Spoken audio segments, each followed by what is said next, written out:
I had one job to do, and that was to take the bonnet brackets to Dennis at Classic and Retro Restorations so he could get on with fitting the new front end.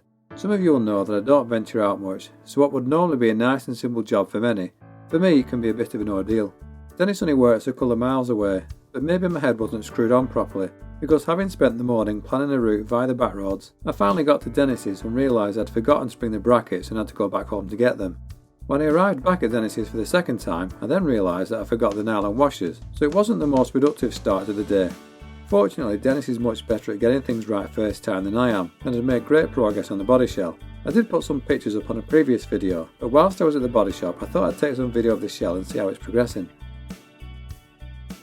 And here it is, feeling sorry for itself. The wings have been removed, a new front panel has been clamped up, and there's been some repairs to the inner wing. Part of the flitch panel has been replaced and the scuttle needs some light repairs too.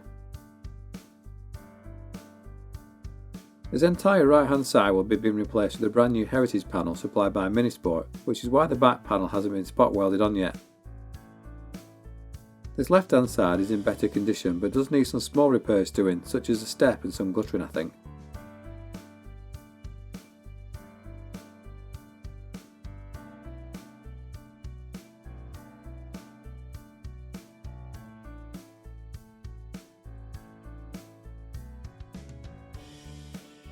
This side requires a new panel and also needs tidying up after my failed attempt to fix the toe board. I've also asked Dennis if he can sort out the air vent holes, as these were previously blocked up and weren't in use.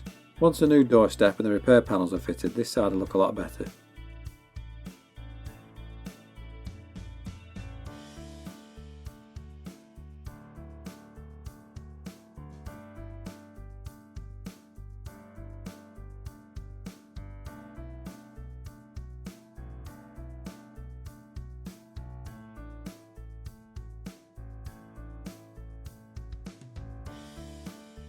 The back end required a full panel and the parcel shelf was also replaced at the same time.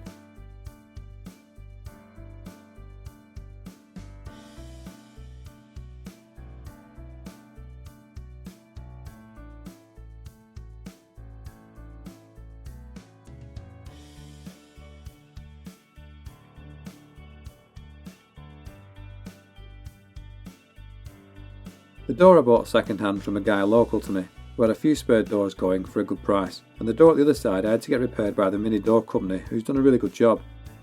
There's some work required at the bottom of the companion bins and some finishing off to do on the seat.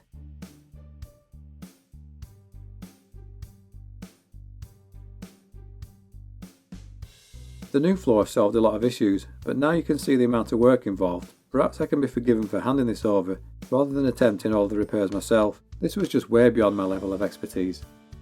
The only good thing that I can say about my work is that whilst I did make a total hash of the toe board, I did get the alignment spot on and all the holes seemed to line up perfectly.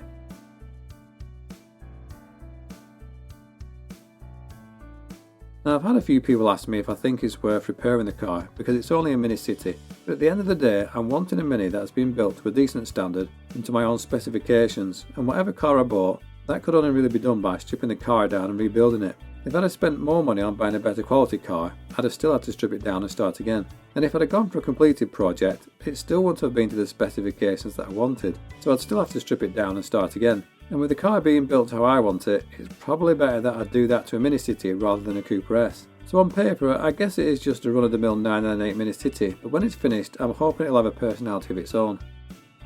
Now Dennis was kind enough to collect an order from me from Minisport, and I need to go through everything and tick things off my list. There's all sorts to go through: subframe, suspension, brakes. If there's anything that I bought and you might find it interesting to be shown or reviewed on a video, just let me know and I can sort it. I'll put some pictures up on Instagram at Smugwood Mini for anyone who's interested.